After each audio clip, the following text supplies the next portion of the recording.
evening for our laminitis webinar, the penultimate one in the series. So we're going to talk for about 45 minutes around laminitis, although of course it's such a massive subject we could talk for a lot longer. As I said, please do ask questions throughout the chat and there will be time at the end. We do, those of you that have joined some of our other webinars, we do attempt to have quite an interactive session.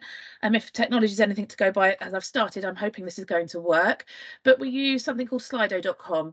So if you have your technically minded, unlike me, if you pop your camera up against that QR code there, you'll be able to scan that in and it will automatically link you through to Slido. It will link you through to this poll questionnaire area.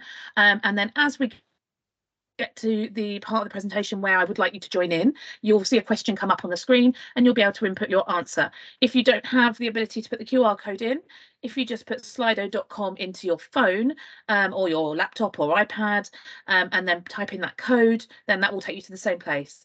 Please don't use the Q&A part of that of the slido.com, use the chat box for Q&A, because we don't monitor the questions and answers, so it will just be the polls, but that you won't need to change anything once you get on that screen. It will automatically change.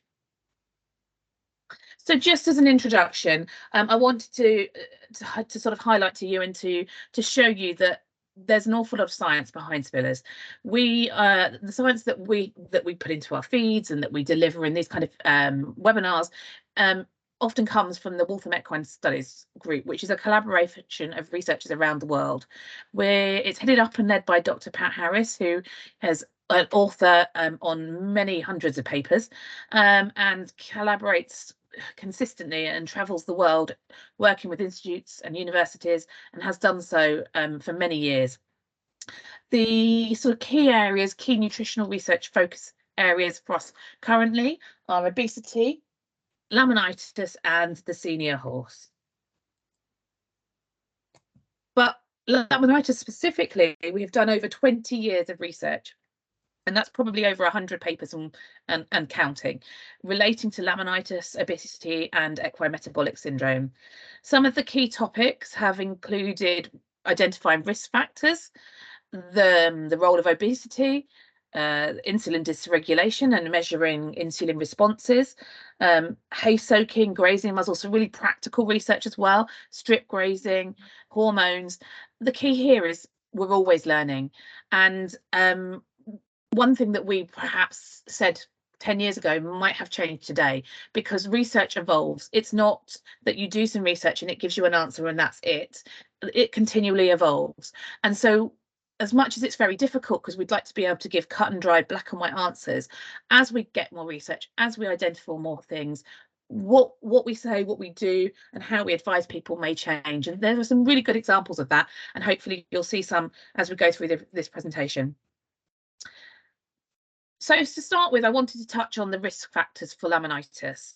There are many, and often it's not just one thing that can be the cause or affect for the reason the horse has got laminitis. Obviously, the one that we all talk about and that we're all aware of is obesity. Now, we measure body condition score at Spillers, and most researchers around the world now will use the 1 to 9 body condition scoring system. So obesity is considered a body condition score of at or above a 7 out of 9. And of course, recent weight gain. So, you know, a horse that's suddenly put on weight, that could be a big risk factor. What we call regional fat deposits, so that's your cresty neck. Most of us can recognise that. Unfortunately, there are still some that sort of think that, you know, that's a good thing and aim for it, thinking that it might be muscle, but cresty neck is fat deposition. Genetics, unfortunately, being a pony does predispose you and is a risk factor. Previous laminitis, of course, PPID, but not just PPID or Cushing's, if you haven't heard that terminology, but especially in the presence of insulin dysregulation. So if that PPID horse or pony is insulin dysregulated, and I'll come on to explain what that is in a second, then that would be a risk factor for laminitis. Insulin dysregulation itself and equine metabolic syndrome, low adiponectin, and the feed side of things, high intakes of what we call non-structural carbohydrates. So that's your starch and your sugars. We'll touch on this again later through the presentation. Now, this is a presentation around laminitis, but I couldn't talk about laminitis without touching on equine metabolic syndrome. Although this is the only time I'm really going to talk about it, because this could be a presentation in its own right. There are some that actually don't agree with this definition of equine metabolic syndrome, and actually we learnt today that this may be sort of starting to move out of the field of definitions that we use, and there may be more a better sort of description for these conditions coming forward, and it basically means that the insulin dysregulation, so the horse has an inability to regulate its insulin levels as its central feature. The key here is that a lot of people believe that horses with, or ponies with, equine metabolic syndrome have to be fat, and that's not true. Lean horses can be insulin dysregulated as well. The key factor with this is that horses have to be managed individually, and the appropriate manage will often depend on how insulin dysregulated they are.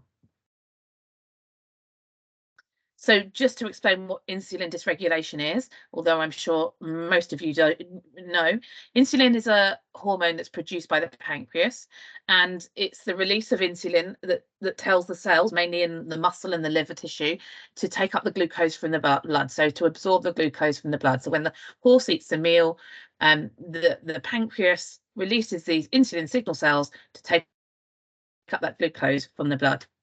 Now, insulin dysregulation includes one or a combination of the following things. So a high base level of insulin, high basal, what we call hyperinsulinemia, high basal insulin, or an exaggerated response, an increased response to consuming a starch and sugar meal. And then insulin resistance is the failure of those cells to respond to that insulin. So the failure of the body to be able to the muscle and the liver tissue to take up that glucose. So it's sort of circulating around in the blood continuously. So we have our first just interaction, just to get you going. We'll give you a little bit of time to take your time on this. The QR code is there again if you need it. I'd just like you to so there's an opportunity here just to type, and they will pop up on the screen so you can see them as well as I can. What are your biggest concerns relating to laminitis today, last week, tomorrow? Yeah, fatal. Reoccurrence, that's a really good one. Those and most of us, I would imagine, who've been on this webinar have experienced a horse with laminitis, and it's just nothing that you would want to see your horse experience, but sometimes it's out of control disease. That's a good one. Permanent damage, lameness. Pains come up a lot.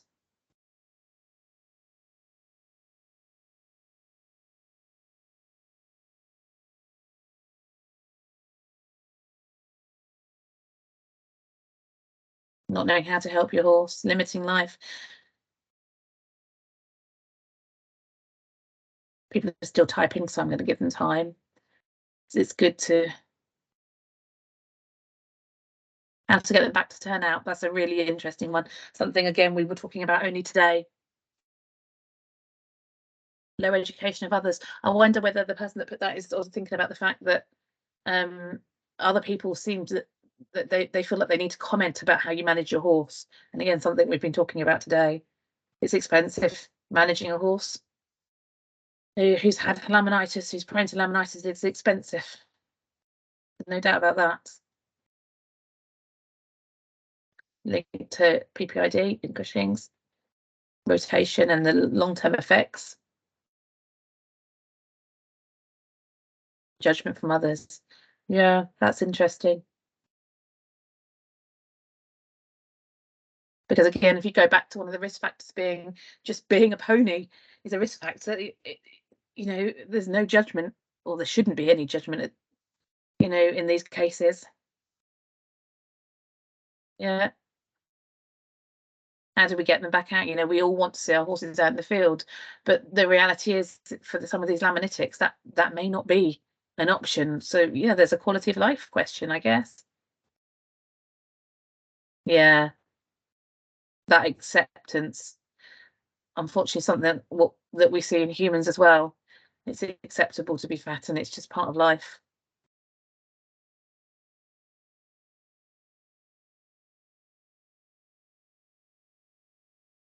So these will continue. You can continue typing even though we move on. So, but I will move on.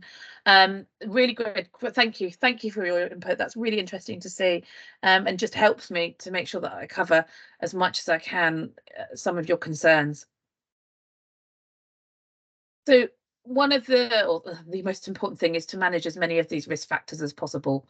But the two main priorities that we can do as horse owners, because we can't change the fact that we might have a pony, we can't change that pony's genetics, but excuse me, two of the things we can do is achieve or maintain a healthy weight and body condition score. Excuse me. And we can restrict the NSC, so that's the starch and sugar intake in the bucket and from forage. And again, I'll talk about this a little bit later. So in terms of monitoring weight and body condition score, the key here is to do it regularly. Now, most people don't have access to a weigh bridge that they can do this regularly. So a weigh tape can help you, but it's important to remember it's a monitoring tool. So it's not going to tell you exactly how much your horse weighs, but it will help you to monitor any of those changes. There are also different methods of body condition scoring. As I say, most we at Spillers and most researchers will use the validated 1 to 9 system, and they will be looking for a body condition score of 4.5 to 5.5 out of 9. For those of you that aren't aware of the 1.9 system, it involves scoring 6 different areas of the horse's body. So those pink areas that you can see on that diagram on the screen are the 6 different areas we feel, and we're feeling for fat deposition in those areas, and then scoring against that. So a 4.5 would be that you could feel the ribs, just as a bit of a very basic guide. You could feel their ribs easily. You could feel the neck is covered, but there's no crest. There would be limited fat deposition around the tail head. That gives you an indication of what a 4.5 might be. When we start to get over a 5.5 to a 6, it would be where the ribs are well covered. You would be starting to get sort of fleshy pockets around the tail head, maybe around behind the shoulder and across the loins. So it's about knowing your horse and monitoring them regularly. I appreciate that body condition scoring can seem a little intimidating, a little confusing, and it doesn't really matter what score you give, because of course this is objective. The key is about you knowing what feels appropriate and what feels normal for your horse. So if you are brushing your horse, just take the time to feel across their ribs, to feel over their tail head, to feel behind the shoulder and on the neck as you're brushing them. And then if they start to put on weight, you'll start to realize, actually, I can't feel that last rib as easily as I did 2 weeks ago. And it'll just be an early warning sign that they're putting on weight. And then using your weight tape alongside that will give you that other piece of evidence that will help you to keep a close eye of their weight and body condition. So I said I would talk about sugar and starch because it is really important. The title of this slide is How Important Is It?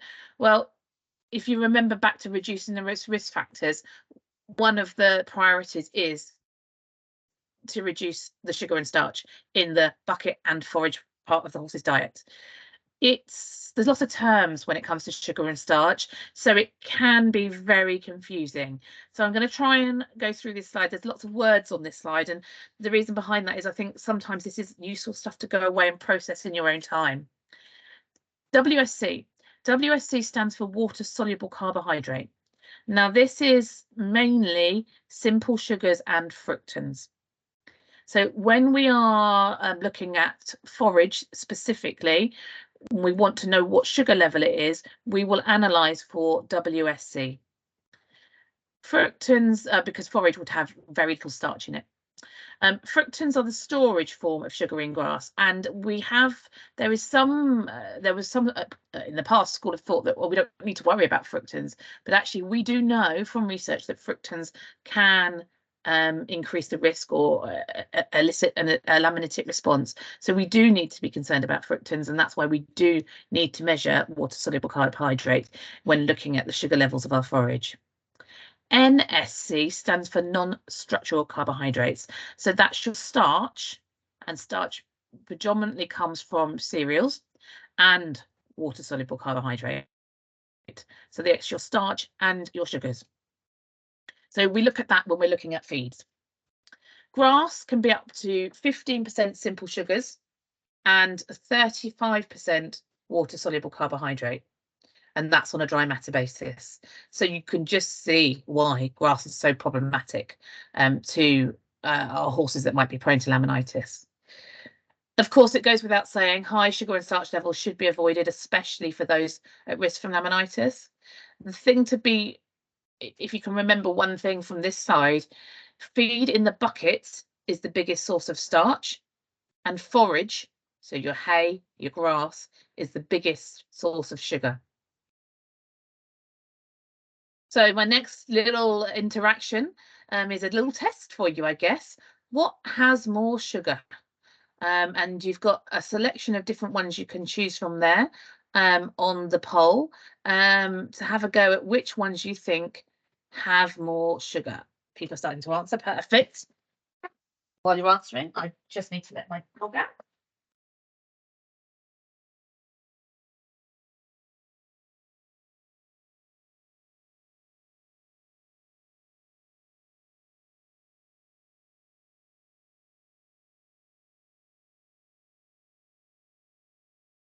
So how many? 95% have gone for grazing. And I think everybody's stopped answering no. So we shall. Oh no, people are going for hay nets. Well, I'm going to leave it in just a few seconds more. I think people might start thinking it's a trick question the longer I leave it and start changing their mind, which is fine. You can do that. I will say it's not a trick question, though, mind you. What I'm really reassured about is nobody's gone for the balancer. So I will move on. You can continue to answer, even though we go on to the next slide. So let's put this into practice. The amount of sugar and starch provided by any feed, whether that be a balancer, a cool mix, a racing mix, grazing, will be dependent on how much of it is actually eaten. So your 5 kilo hay net, and I've used these numbers actually, was deliberate because they represent how much this little pony in the middle, this little 250-gram pony, may well eat if, from the hay net's perspective, if it was just on hay and not on any grazing. In the field, if it was out 24/7, and on the balancer, if it was being fed the balancer as its compound feed, part of its ration. But I hope that just clearly shows to you where the sugar is coming from in the horse's diet. 1.9 kilos of sugar for the horse, the pony that's living out on grass, and that could even be poor grass. 637 grams of sugar from that hay net. You know, that is far more than you would ever get from a balancer or a feed. Just 12 grams of sugar from the balancer. But how much starch and sugar should be in the bucket feed? This is an area that is continually being researched and does appear to be very individual, and the advice will change for what we classify as severely insulin dysregulated horses and ponies. Now, what does severely insulin dysregulated mean? As a general guidance, that would be a horse or pony that you are very, is chronically laminitic and you're struggling to manage and was on a very controlled forage diet, no grazing, zero grazing, and was still struggling with its insulin levels. But as a general rule and as a guide, we're aiming for less than 0.5 grams per kilogram body weight per meal. Again, lots of numbers, might take you time to get your head around it, does me often, but as a guide, gone up my size of horse now. I've gone for my mid-range horse, my 500 kilo horse, which is about 15.2. That's less than 250 grams per meal. That's the important thing, per meal, not necessarily per day. So they can have, because of course their hay net will provide a lot more than that, as we've just seen. But this is about per meal and in the bucket feed. So it goes without saying that suitable forage should be the foundation of the diet of any horse, but particularly a laminitic. The big watch out here is that not all forage is the same. Grass, hay, haylage, straw, or even a hay replacer. Which one is best will be dependent on your horse or pony, but also your management. We're really realistic at Spillers and as a team of nutritionists in that we know you can't always control the hay supply that is your horse is faced with. If you're on a livery yard, you may just have to accept what they provide. If your farmer is short of hay, as some of them are this year, you might just have to use what you can get. So it can be really hard to manage your horses when you don't have control of perhaps the biggest part of their ration. And then we go to grass, and we have absolutely no idea how much they're eating, or often no idea what the sugar level of that forage part is. So it can be really tricky, and it's important to just consider your horse as an individual when you're choosing your forage. Remember, looks can be really deceptive. So you can't tell by looking at a hay whether it's a low sugar hay. Really, the only way to do that is to consider forage analysis. And the reason I say consider rather than you must do forage analysis is back to the what's practical for you.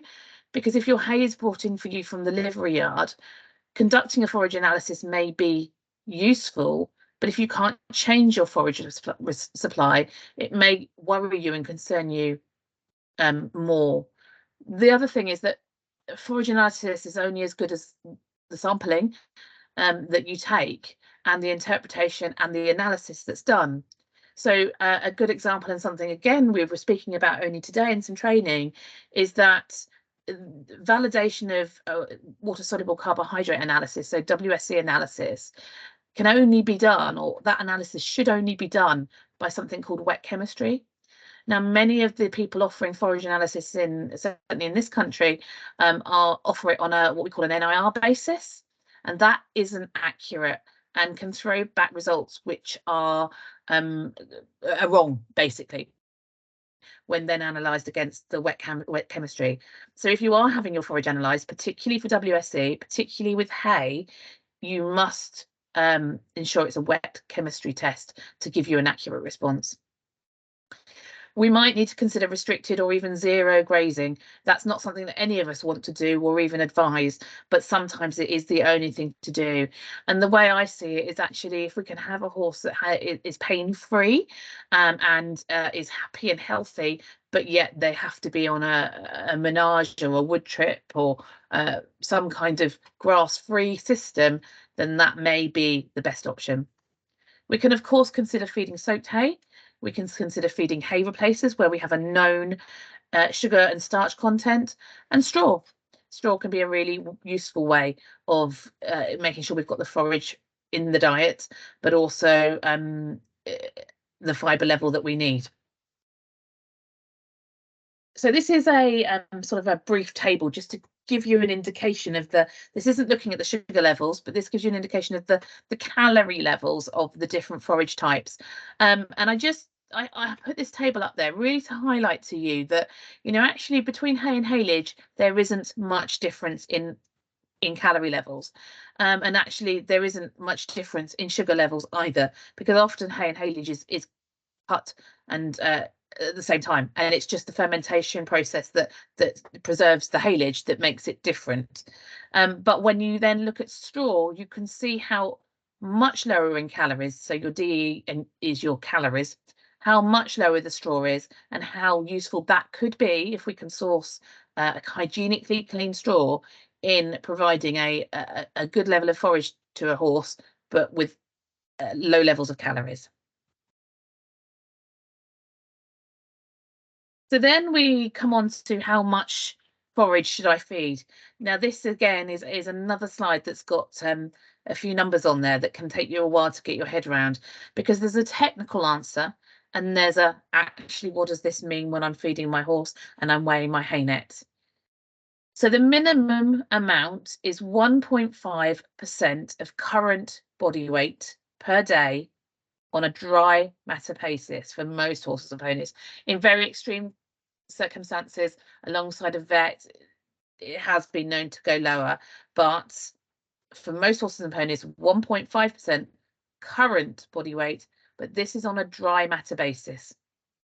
So this would be 7.5 kilos for this 500 kilo horse. And remember, that is including grass. And when we don't have any idea of how much grass they're eating, this could really restrict what we can actually offer them in terms of their hay net overnight if they were out all day, for example. But what does dry matter mean? Because unfortunately, everything that we feed has got some water in it. So what does dry matter mean, and what does it mean to our horse? Well, all forage, again, even dry hay, contains some water, and that doesn't count towards your horse's forage or its fibre intake. So it's really, when we feed horses ad lib, this really isn't important, because we're feeding them as much as they can eat. So we're not restricting them, and as long as they're eating enough, they will be receiving enough fibre in their diet. So we don't have to be concerned about this. But when we start implementing restriction diets, we do have to be aware that that 1.5% that is written about all the time is a dry matter basis. So if we take our hay net that is 7.5 kilos as fed, that about 0.5, 500 grams to a kilo of it is water. So that means if you start off with 7.5 kilos, because you've calculated your 1.5%, you're actually only feeding 6.5 kilos to 7 kilos of hay. So your horse is actually losing out on between 500 grams and a kilo, because that's how much water they're getting. So actually we need to take account for that, and we need to make sure that we feed, if we're working our horse's diet out on the 1.5%, we need to add on the amount to take into account the water. So a really practical way of doing it, and something that I will do for horse owners on the yard, when we know that hay can have a dry matter content of around 85, 90%, is we'll say, okay, well, let's work their percentage out on 1.8. So 1.8% of their current body weight will take into account the fact that you've got that water in the hay. Just haylage there, just as an example. Again, this is how it's even more extreme. So your haylage with a dry matter content of around 60 to 75% dry matter, if you feed that at 7.5 kilos, because you've done your calculation at 1.5%, around 2 to 3 kilos of that will be water. So you could severely be restricting your horse's fibre intake in this situation.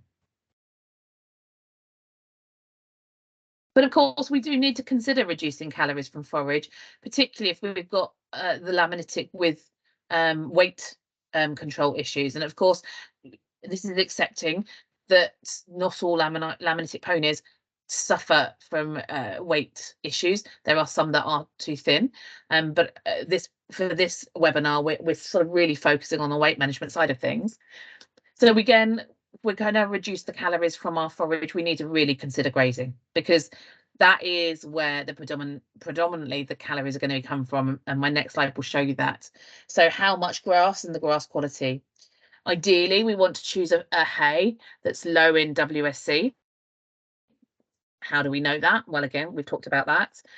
That's where considering feeding soaked hay can come in, because if we don't know what the WSC level of our hay, will soaking be beneficial, and will it help us to reduce the WSC? Again, that can be variable, and I'll touch on this again later, but it can be useful. Hay replacers can also be useful, because they are often something with a known WSC and calorie level, so they can be used as a proportion of the diet to help us calorie control the diet. And again, straw, some people have a fear of feeding straw to horses, but it's been studied and it's been researched, and it can really work well as a partial replacement. About up to 30 to 50% of the total forage ration is what we would recommend as straw, and making sure that you get hygienically clean straw is the key. But of course, straw can also be steamed to help with its hygiene if there are concerns in that respect. So how much grass do horses actually eat?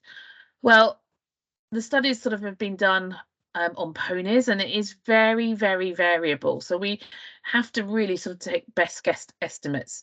I mean, I think if nothing else, remember they will eat far more than they need to. And the figures that we often use are 5% of their body weight if living out 24/7, which is, in terms of calories or energy, enough to fuel a 500-kilo racehorse. So that could be 12.5 kilos for a 250-kilo pony, which is, you know, as I say, 5 times their body weight. And it's far more than they need. And so therefore it's no surprise that if we allow them free access to grass, and this can apply to a lot of horses as well, they will get fat, and it will be a struggle to manage their body weight. So going back to hay soaking, because I did say I would mention this, it is a good way of helping to reduce WSE, but the results are very variable. There are also different guidelines in terms of soaking time, and this is to do with the different research that's out there, and temperatures, outside temperatures, because they can have a big impact on the water, the effluent water that we get left with. So as a guide, we will recommend soaking hay for 6 to 12 hours in cold weather and 1 to 3 in warm weather. Something again that's not often thought about in this situation is that your hay net will contain less hay and more water after you've soaked it. Again, takes a bit of a while to get your head around that, but once we soak our hay, we lose some of those nutrients, we lose some protein out of that hay, and so and we replace it with water, and so we again are cutting back on what our horse needs. And so it's really important that if we soak for more than an hour or more, that we increase the amount of hay that we actually soak and therefore then feed by about 20%. Unless, of course, you're feeding ad lib, because going back to what I said earlier, if you're feeding ad lib, then that's not a problem, because in most cases the horse will consume more than they need. So again, I've got the next slide I've done is to try and break that down for you to show what it would actually look like in your horse. So how much hay do I actually put in my hay net? So if you were feeding it dry, your 500-kilo horse with no grazing would get 9 kilos. That would be a 24-hour period. If you're going to soak it for an hour or more, you need to be feeding 11 kilos. And that's quite a significant amount more. And that's what we're going to be losing once we actually soak it for an hour or more. This is something that not a lot of people are aware of, not a lot of people talk about, but it is something that, again, when we are restricting horses, we need to consider, because by restricting them to that, to the point at which, if we didn't consider this water content, we could be having adverse effects on their fibre intake, their nutrition intake, and therefore perhaps contributing to other complications with horses. So how can we restrict grass intake? Well, the obvious, we can consider non-grass turnout. Now, as I think I said earlier, this isn't something we like to advise, and it's not something that many horse owners like to do. But if it can keep your horse healthy and happy and laminitis free, then there's no question. In some cases it needs to be done, and there's so many good different systems out there now, wood chip paddocks, sand paddocks, ways of allowing them to be outside and to be able to move around. We don't just have to stick horses in a 10 by 10 or 12 by 12 stable now. If we're restricting grass intake, there's ways around doing it. This would be considered for most people a last resort, but more and more we're having to see this. Other ways of restricting grass intake is grazing muzzles. They've been shown to reduce intake by around 80%, regardless of the season. So they are really, really effective. And again, going back to some of the training that we've been having today, actually, in the studies that we've done, we're often faced with the question from horse owners that, oh, I can't use a grazing muzzle, my horse is too stressed in them. And of course, there's an individual element to this, and there are some horses that will take a while to adapt to a grazing muzzle, or even some that won't tolerate it. But actually, in the studies we've done, horses' stress levels aren't raised by wearing grazing muzzles. They adapt and cope with them really well, and you could potentially argue that they are less stressed wearing a grazing muzzle and allowed to be out roaming and moving around and consuming small amounts of grass over a longer period of time than if they were stuck in a stable, not able to move, not able to socialize with other horses, and perhaps being stood with nothing to eat. So as much as grazing muzzles get a bit of a bad press, they are a really useful tool in our toolkit for when we're managing grass intake for horses. We would advocate not using them on for 24/7. We would consider sort of, again, because we feel the horse needs time to take them off, to be able to mutual groom, to be able to groom themselves. But maybe when you do take them off, we should consider either stabling for the period of time that we take them off, or non-grass turnout for the remainder of the day. And that's because of the sort of binge eating effect that can occur for horses. If we were to take the grazing muzzle off and leave them in the same field, the likelihood is that they might have or will have a field day. So there are different types of grazing muzzles. The studies that we did were on using the Shires type muzzle, but we hope to be able to do more studies in the future with different types of muzzles, because there's no doubt that different types of muzzles may work differently. One thing I always tell owners is, think about how you introduced that grazing muzzle. So if you do feel that your horse didn't tolerate one well, think about how you introduced it. Did you just put the muzzle on and turn it out and hope for the best? That probably will cause you some challenges. Think about introducing it in the same way as you would introducing a bit or a saddle to a horse. Do so really gradually. Put it, particularly if you've got a nervous horse, or a horse that's not sure how to use it, put that grazing muzzle on, pop a treat through the hole, let them graze some really nice long grass in hand, take it off again. So they always know that it's going to come off, and then gradually build their time up out in the field, making sure that they're able to graze using it. Because again, if the grass was too long, the grass would just bend over as the muzzle is put down to the floor or to the ground. If the grass is too short, then no grass would be able to poke up through the hole, and then they wouldn't be able to eat it. So that could cause them stress. But actually, if used properly and introduced properly, then they can be really successful. I think I've just covered all of these points in terms of grazing muzzle safely, but you do need to check that the horse and pony is happy to eat and drink before you leave them. You need to monitor regularly, so you need to just make sure that you're looking for any signs of rubbing or discomfort, and also dental checkups, because they do change the way in which they chew. So making sure that your dentist or your vet, whoever's doing your dental, is aware of you're using a grazing muzzle. Look out for signs of bullying as well, because a horse isn't able to the way the horse would defend itself often in a herd is to use its teeth, and facial expressions. It's not able to do that as well when using a grazing muzzle. So look out for that and make sure it's happy in the herd. So another practical tool that we often use and see on yards is strip grazing.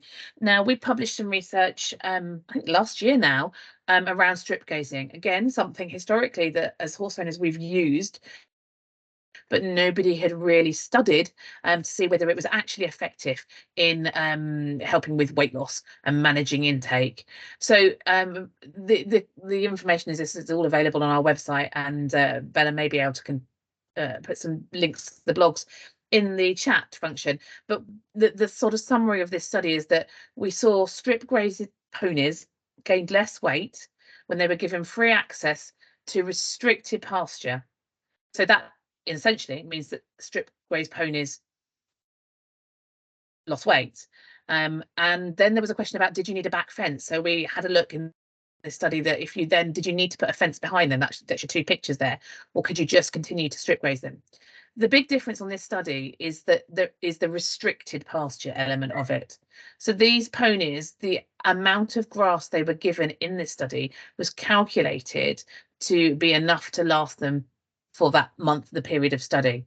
And so their field didn't just get bigger and bigger and bigger. It already started off in a restricted way.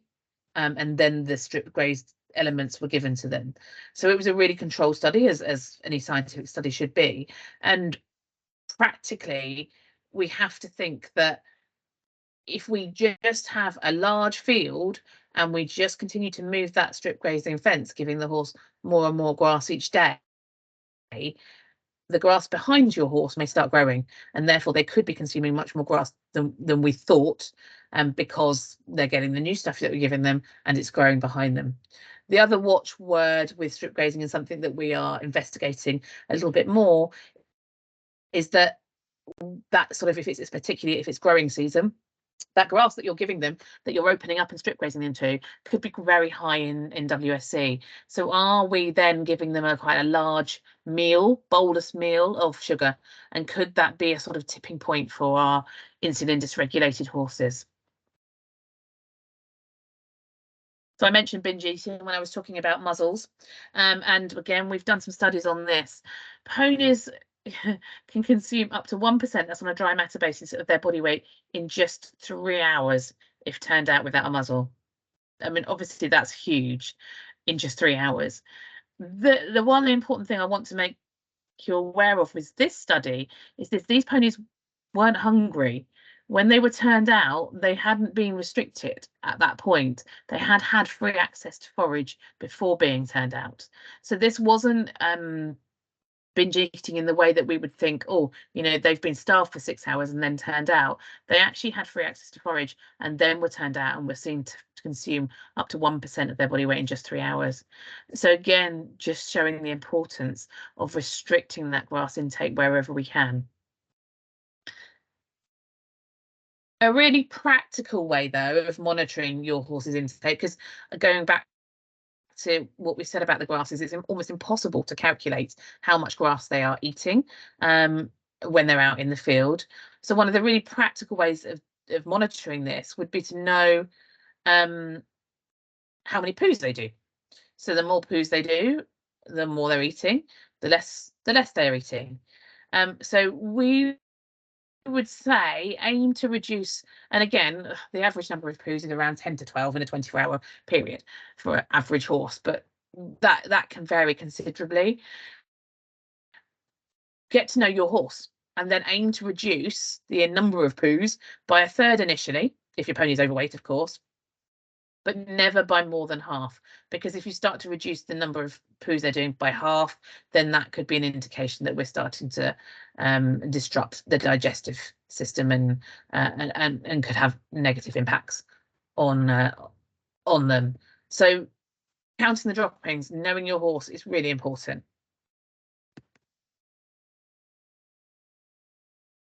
Frosty grass is something that we always get asked. Should I turn my horse out at night? Should I restrict them from being on frosty grass? And this is an area of still continued research, because there'll be one bit of paper that says, yeah, you mustn't do this, and another one that says, no, that doesn't make any difference.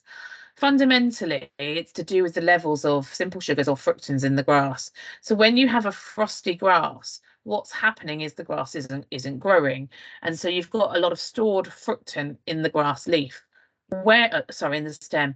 When you get a sunny morning, and you get that frosty night and sunny morning, which we've had a few of most recently, you get this rush of fructan into the leaf, and then as a simple sugar, because that's what the plant's going to use for photosynthesis and growth. And that could be the reason why frosty grass is a risk factor for laminitis. So until we get more information, the advice is to avoid turning out on those sunny frosty mornings and wait till either the afternoon when it really has, settled down, or just consider turning out onto a dry lot if you can at those times. Turning out at night, theoretically, again, the grass is growing less, so the horse should consume less simple sugars. The problem is with that is that if you turn out at night and the horse is out for longer, so if during the day it's out for 6 hours, but at night it'd be out for 12, potentially it could consume double the amount that it would during the day. So even though the grass may be lower in sugars at night, if it's consuming double the amount that it would during the day, the fact that it's lower is is not important in the overall diet, because it would still be consuming more. And then we come on to the bucket or the hard feed. So feeding a balanced diet is essential for all horses and ponies, but even more important when we are restricting their diets, when we're soaking hay, because we know that grass and forage, and particularly soaked hay, will not provide a balanced diet. So if you're feeding forage alone, you're likely your horse will be deficient in vitamins, minerals, and quality protein, particularly lysine, and that's important for muscle building, repair, and supporting overall health, obviously. So these things will need to be supplemented. Balances are ideal for these situations because they cut back on the calories, but not those nutrients, not those important vitamins, minerals, and quality protein. Balances have a very low feeding rate. So for that reason, and again, going back to that first slide, they have a very limited amount of calories, sugar and starch in their daily serving. So they are safe to be fed to laminitis, but also to good doers and those needing to lose weight. I'm often asked, well, which balancer should I choose? Because, do I need to choose the light and lean balancer or a light balancer for my horse that's overweight? Or can I use the supple and senior balancer because my horse is overweight? Because of that low feeding rate, all balancers will provide very limited amounts of calories, starch and sugar in their daily serving. So your choice of balancer is down to what you might need from your horse. So if you've got a horse on soaked hay, limited grass, you're going to want a balancer that is specifically designed to support that horse in that situation, that's going to provide a very good level of lysine, because that's what we know that they're going to be particularly lacking from being on a restricted forage and a soaked forage diet. And that's where your light and lean balancer would come in. But if you've got an older horse who is prone to laminitis, you want some joint support, there isn't any reason why you can't use the supple and senior balancer, because it will still provide you a diet that is limited in amounts of calories, starch and sugar, but would also give you those benefits that you might be looking for to support your older horse. Those kind of products can also be used on younger horses if you're looking for those same things. The key here is, if you're unsure, bring one of the Spillers Care line, and one of the nutritionists will help you through which product is right for your horse. But don't think you can't use any of the other balances in the range, because they are still suitable. So as we come towards the end of the presentation, my last sort of interactive element is, what is the one thing, if anything, you are going to do differently when managing your horse and pony this year? This might be something you've heard today, or it might be something you've been thinking about over the winter. It might be something that you tried last year towards the end of the year. It worked well. You want to try it this year. It's just really to get soaking hay, to get an idea from. It's been quite tricky to soak hay this year because of the colder temperatures we've had. Strip grazing. Okay. Build a dry lot.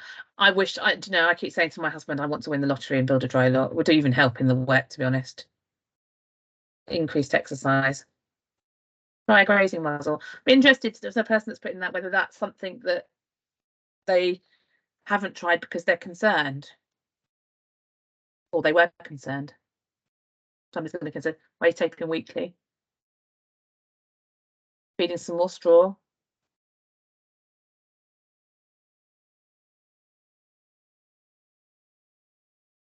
Track systems are definitely getting a lot of traction, for want of a better word, a lot of interest. We've got a blog at the moment about track systems, and they are certainly very useful, but they are quite an investment to do properly. Bella is a keen advocate of track systems, and would certainly talk through them. Sorry, Bella. Systems. I could talk about track systems for a whole presentation. I won't take over. And also the dry lot thing, you can do it. Facebook Marketplace is a wonderful thing. I did this myself by hand this year for pittance, so it's doable. She did get blisters on her hands, though. I saw that. This is brilliant. Thank you for all your input. It's great to see so many people, getting involved.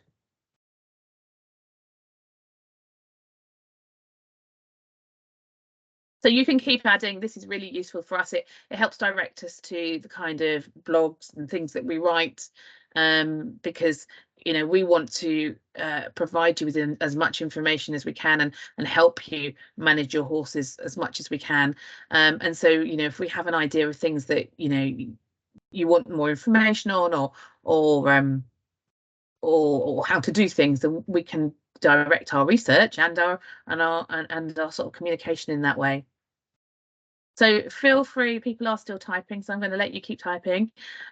My next slide simply takes you on to a link to our survey that we ask you to do, which again Bella will also put into the chat, because we do love to hear your feedback on these sessions.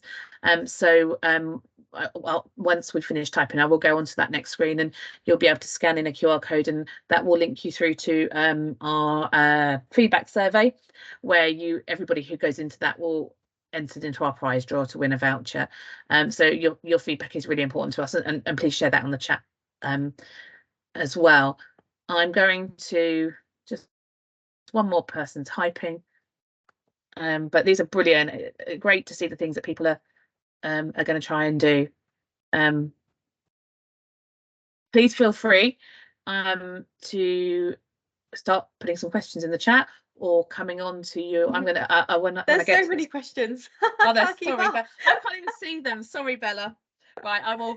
I'm going to move on to the slides so people can see the link, but this will be on the chat, and then I'll end the slideshow, because then I can actually see people and I can see the chat. Unfortunately, I can't see it when I'm presenting.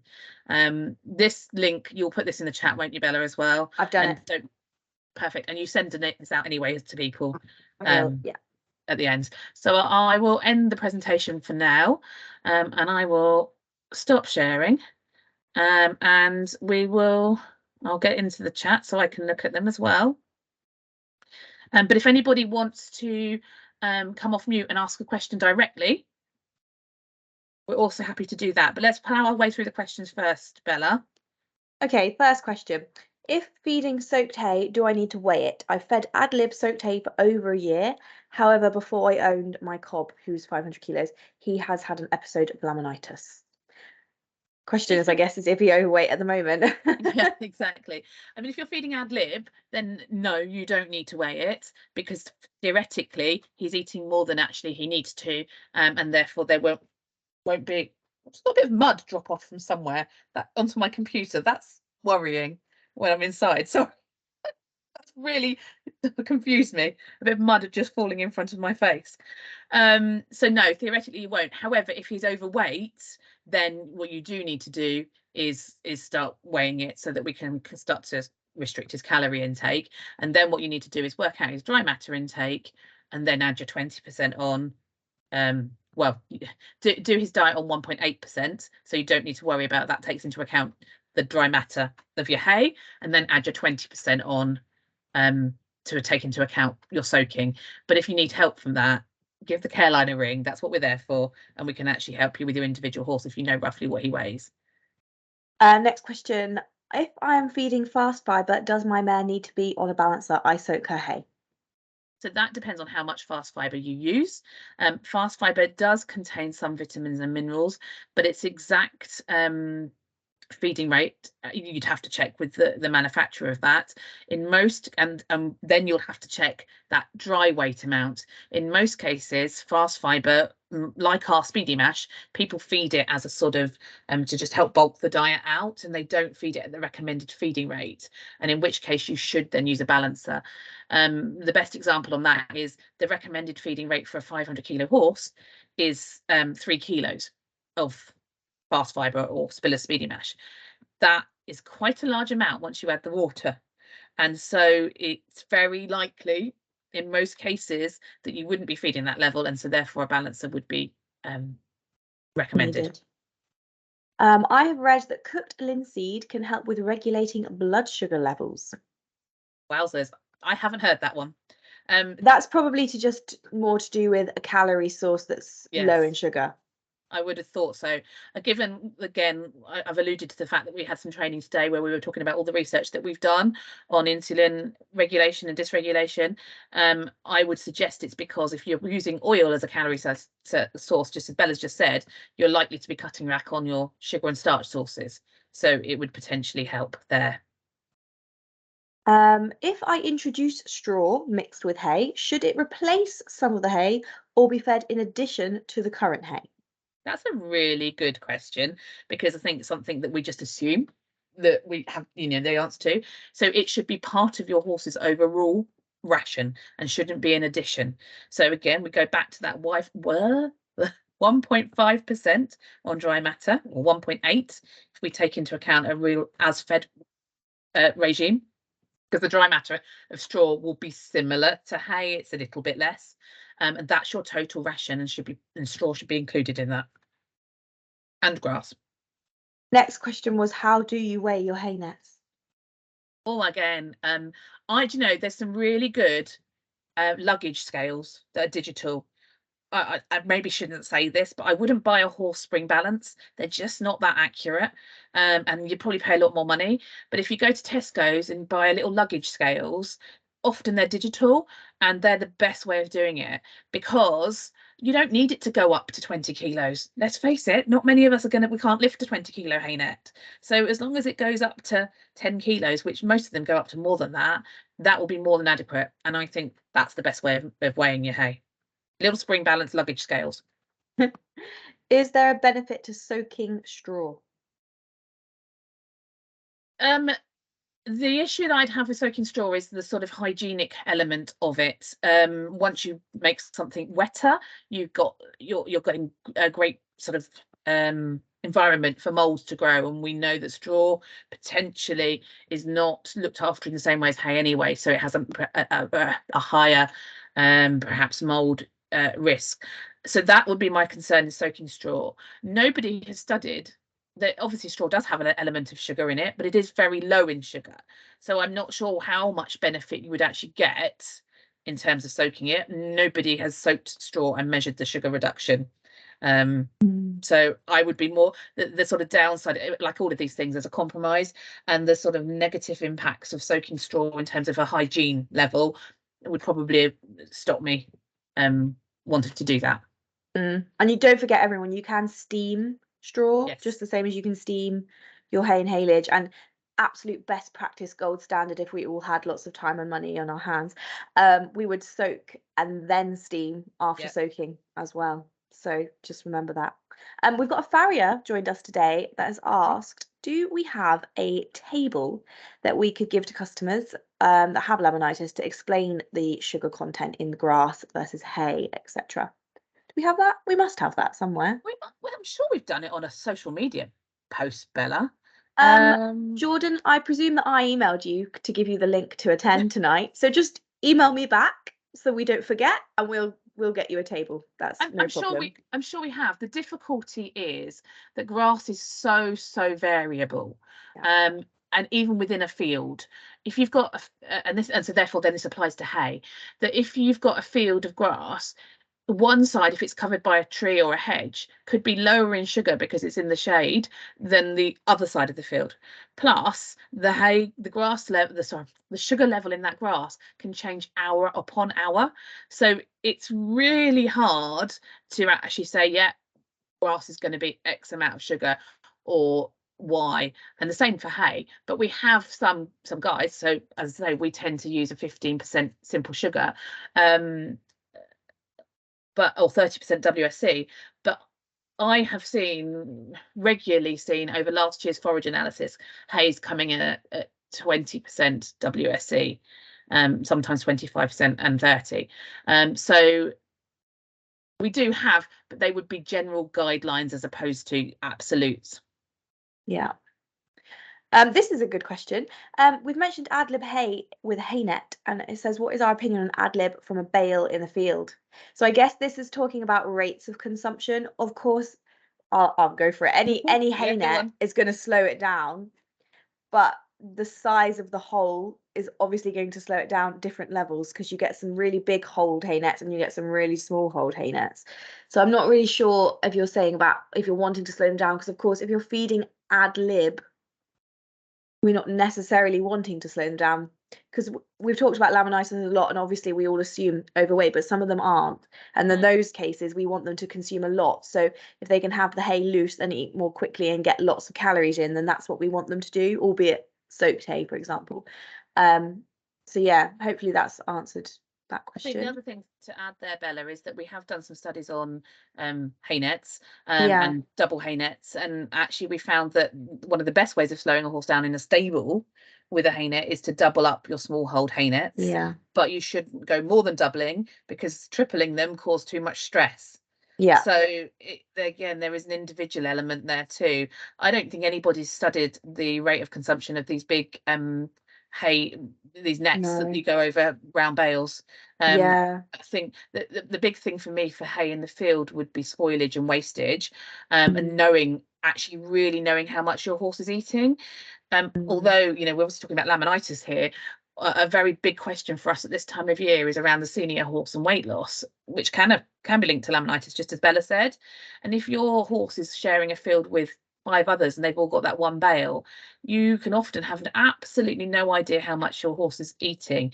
And you might think that they're stood at that hay net consuming a large amount, but actually the reality is they're just stood there and chewing a lot but not getting much, or they're being pushed off that bale by the more dominant horses and perhaps not consuming as much. So if you are unsure, if you've got a horse that's losing weight and you know you can't classically feed it conditioning feed, perhaps because it's laminitis prone and we want to go with forage first, you need to know how much it's eating.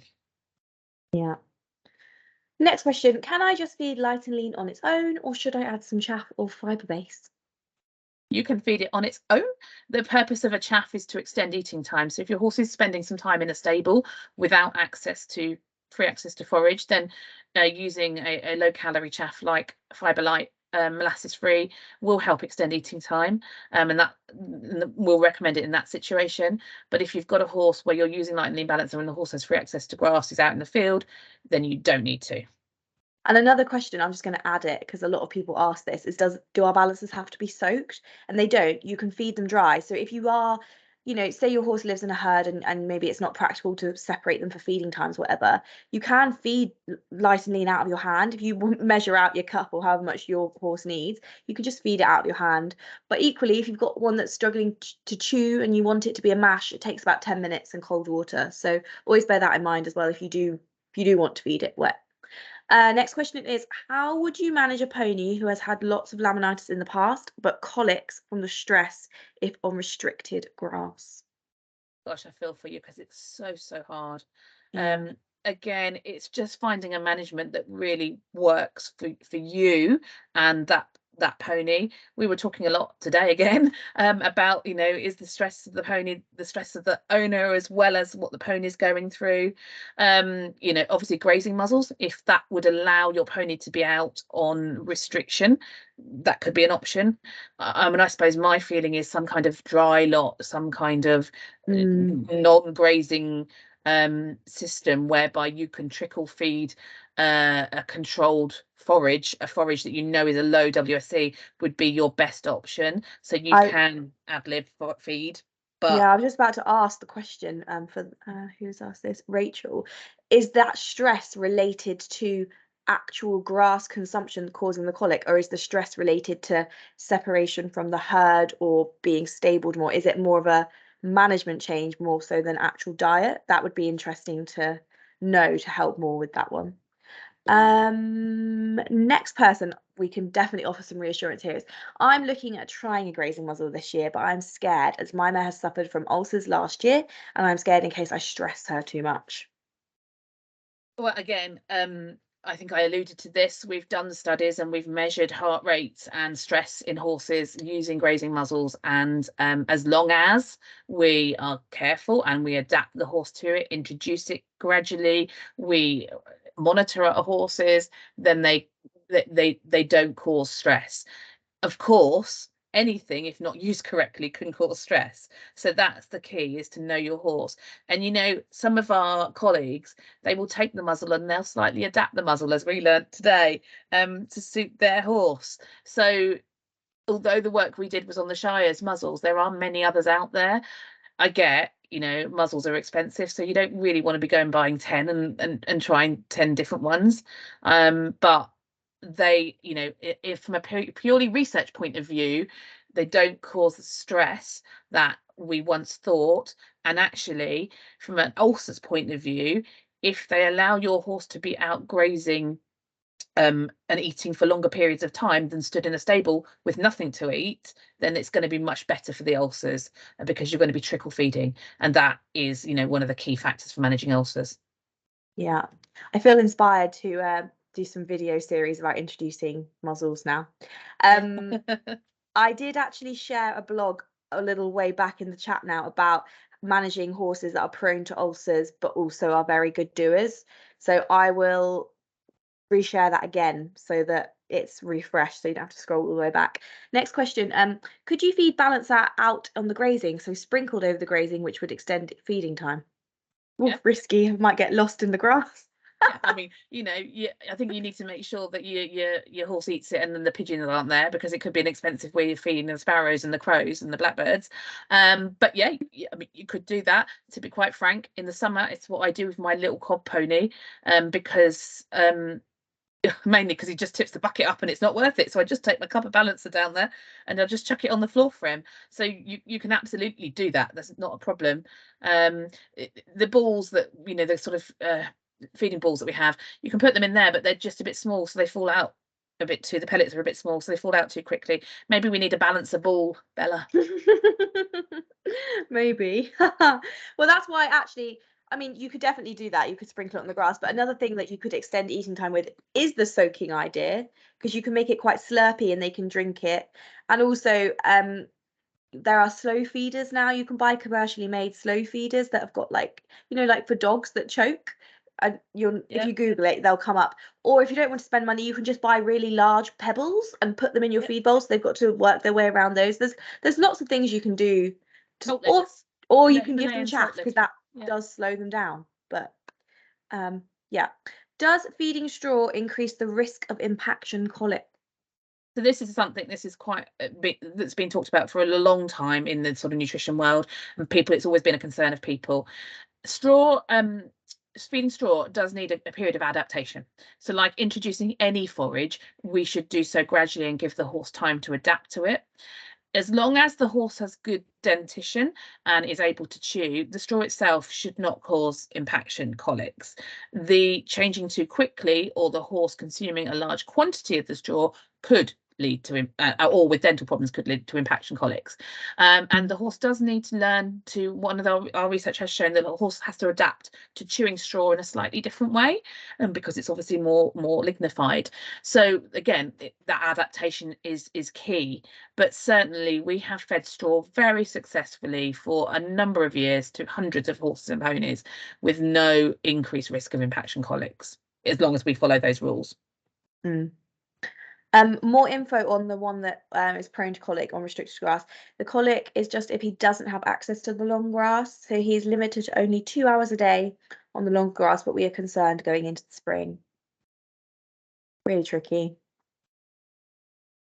Again, I would probably say, Rachel, if you want to sort of stay on for a bit, we can come back to it, or perhaps give us a call on the care line. I am on the care line tomorrow, so it might be worth having just a one-to-one conversation about that. There's more questions coming into my head than necessarily answers at this point, and you know, there's probably a lot more that we need to know, types of colic, dental questions, worming questions, all of these adaptation periods. One of the things we know about colic and forage is that a change within 2 weeks can increase the risk of colic by about 50%. So it's changes often in diet, including forage, that it really increases the risk of colic. So it's the access to if he doesn't have access to the longer grass is an interesting one, and I just wonder whether it's a amount of consumption I don't know. So what I would say, Rachel, is probably that this is a conversation we should have one-to-one, and feel free. I'm actually covering the care line tomorrow, so feel free to call us on the care line tomorrow, or I'll if you're put the busy number tomorrow. in. Thank you. If you're busy tomorrow, just drop us an email with your number and we'll call you at a time that's convenient for you. We've actually got to the end of the questions at this moment in time. Oh, amazing. If there's anybody that has a burning question and you want to come off mute, feel free Talk to to do us. so. Oh, we've got one here. Oh, here's a big question. Mm. Okay, I have read about grazing muzzles of others slow feed options and that they raise frustration, and that most options they learn how to eat as fast with them in a short time. With restricted graze, with restricted grazing and laminitis in general, what are your thoughts about the mental health of the horse? I talked about this today. Since they have programmed to have full stomachs, We did talk about it actually today. no, they are programmed to be 2/3 full all the time, not full, 2/3 full, and to be chewing many hours a day. Yeah, they have a psychological need to chew, 100%. So I actually brought up this very topic today because it is so tough, because we are having to really restrict what is natural for them. The grazing muzzle thing, as we've said a couple of times now, the science is telling us that they do not have an increased stress response when wearing a muzzle. But we know they're all individuals, and I think we have to take that into account when we're looking at our own horses and making sure that they are as happy as they can be. So yeah, personally, I think it's better to be having a grazing muzzle and have your horse outside, moving around with its friends. If you think about the 3 Fs, we have freedom, forage, and friends. These are the 3 Fs of happiness in a horse's life. So if you can put a grazing muzzle on and then provide those 3 Fs to your horse, I think that's far better than having your horse shut in a stable on its own with its, double netted net that's boring, So swings and roundabouts. But I think getting them out is definitely better for their mental health, and it does keep them chewing small amounts continuously. So I think that is the best we can do for them at this point in time. Will we be out at the major shows this year? We are going to be at Badminton. We are at Rockingham. We are at Hartbury. Equifest. We might be at the Great Yorkshire, but not in a sort of a big capacity. So our local team may be there and have a presence, but not in the same way as we are at the other events. Unfortunately, we can't be everywhere as much. Yeah, I was about to say we can't be everywhere. My horse has. I like this question actually. My horse has a straw bed, and so she eats her bed when her hay runs out. Do you think I should lower her hay intake or leave it as it is? I think she'll just eat more of her bed. Or, well, I don't think there's anything particularly wrong with that, unless she's really overweight and you're able to measure how much straw she's actually, or get a gauge on how much straw she's actually consuming. Again, might be one to pick up on an individual basis, just to work out how big the horse is, how much hay she's getting, how much straw do you think she might be eating, and go from there, I think. And on the straw question, is there a certain straw? This is the next person. Is there a certain straw they can eat? So any cereal straw is absolutely fine. Wheat, barley, oat straw, fine. The key thing is that it's of good hygienic quality. So we don't want to be feeding moldy straw, dusty straw, dirty straw. That's the key. So it doesn't matter what sort it is, just making sure it's very clean. Okay, my horse is in a starvation paddock with less grass than other fields. However, it is short. Would he be better with more grass, although it would be old and long? We've had this question. He's muzzled and has soaked hay, but I worry about him eating short growing grass. Thanks. Do you want this one, Isabel, or shall I go for it? Well, it's one of those things that theoretically long grass will be lower in sugar, but actually they could eat more of it. So it's your individual horse. I often look at this in these situations. I look at what you've tried in the past and what's not worked or maybe worked in the past. So for some, depending on how long, for some horses, slightly longer grass and a grazing muzzle may be better than really short grass, for exactly the reasons that we've just said. The longer grass will be slightly lower in sugar, but if the horse consumes more of it, which they will do if they have free access to it, then the fact that it's lower in sugar is negated by the amount they're eating. The quantity. And also worth pointing out about the length of grass, and actually this is for everyone, where if your horse has got a grass muzzle on, they need to be able to eat the grass. So if it's so short they can't get to it, it's too short. And if it's so long that it's actually bending over flat and they still can't get to it, it's too long. The grazing muzzle is designed that the grass pokes through the hole. So it needs to actually be a certain length. Otherwise, your horse will not be able to eat it with a grazing muzzle on. And that is when you're going to see really, signs of frustration from your horse because they can't eat. So make sure when you're thinking about starvation paddocks, mature grass paddocks, think about the length of the grass that's there. So, standing hay, for example, they're not going to be able to eat that with a grazing muzzle. But I presume at this time of year, perhaps your paddock that's been rested since, the end of the summer, probably has got the right amount of length on it by now. I don't know without looking at your field, but just bear that in mind when you're considering grazing muzzles as well. I love this comment, Bella. Pardon? I love this comment. There is life beyond laminitis. Try any or all of these things. Just actually, if we, that's just such a lovely thing to say, because there really is life beyond laminitis. It's not the end. We can manage horses, and we do manage horses really successfully. So I love that comment, and it is a case of try any or all, because we are all individuals. Our systems are all individual, and our horses and ponies are. So yeah, love that comment. Thank you for that. Next one. My horse has EMS and chronic laminitis. He hasn't touched grass for nearly 2 years, and I feel ready to reintroduce him, as me and the vets feel it's finally safe and it's all under control. Any guidance on the best time of year/day to allow him short periods out with a grass muzzle? Stress. Wow. I would say not on a frosty day. I'll ask your vet. Yeah. No, I think you want to do it. So grass is growing all the time above 5 degrees, and we know that overnight the WSC is potentially lower. So perhaps on a warm evening for like an hour and then back in, and then the next day, well, maybe an hour for a week, and then the next week an hour and a half to 2 hours. Depends how sensitive your horse is. But overnight is a good time. If he's not touched grass for nearly 2 years, I Yeah. probably wouldn't even go for an hour straight away. He's got a grass muzzle on, don't you think that'd be okay? Or 15 minutes, go really slow. I just think, I mean, again, it depends on how much he can get in that grass muzzle and how well he uses it. I think if he's not touched grass, I would be almost inclined to say, start hand grazing first. Yeah. At a later part, so in terms of time of day and time, probably agree with you. Then start with the muzzle to make sure he's eating it, because there's going to be a time adaptation period in here anyway.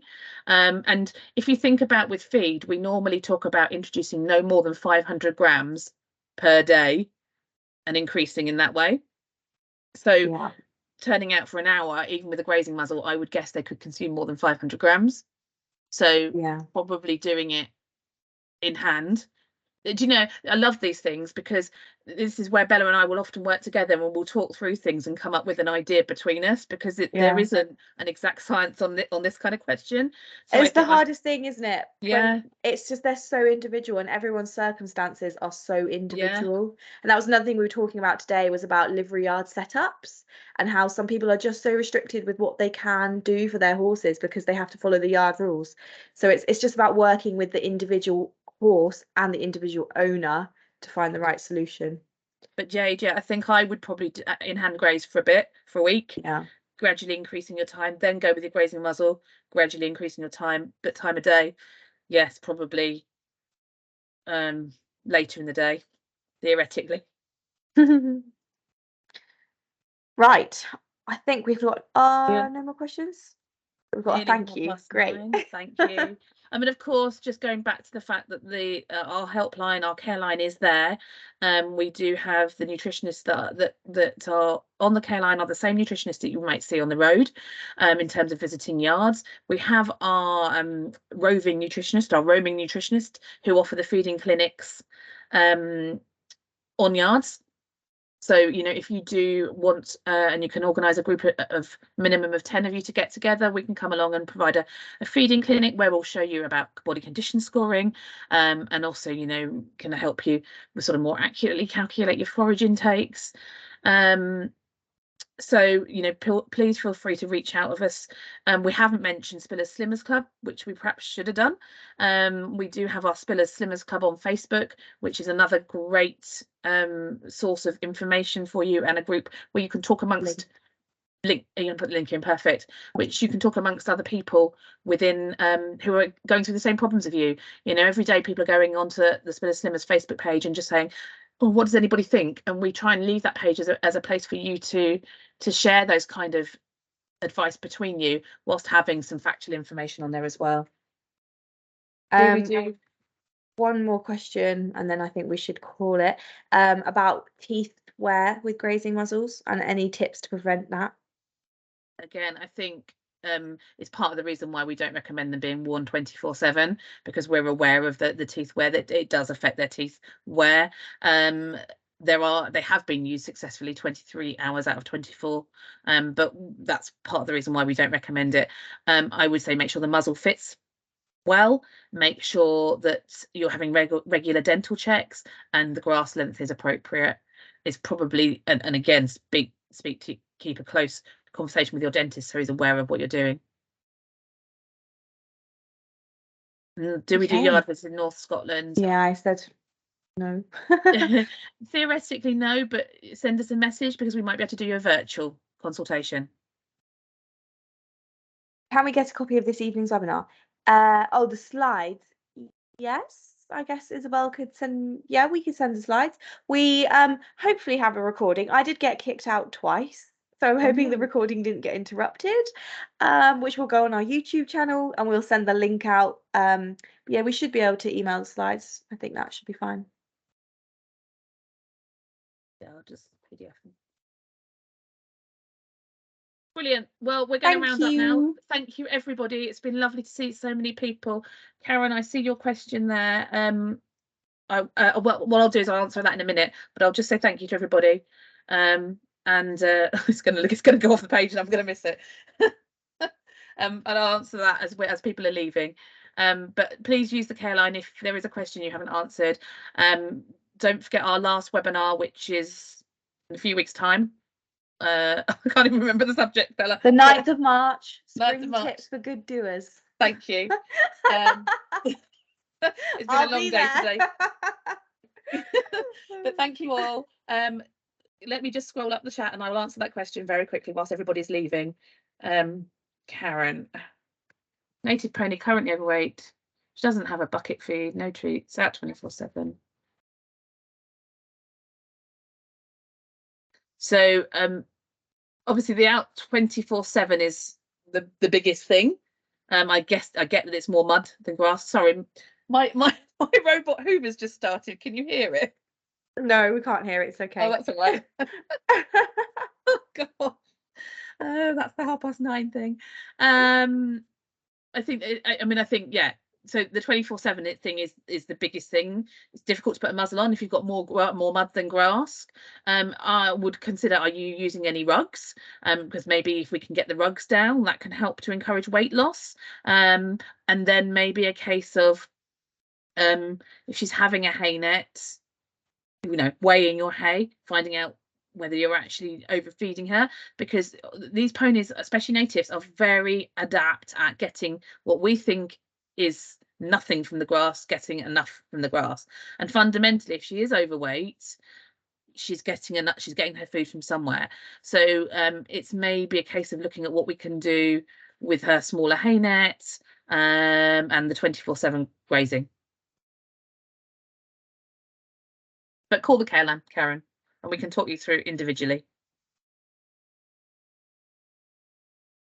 Right. So Let me. Do you want to stop recording?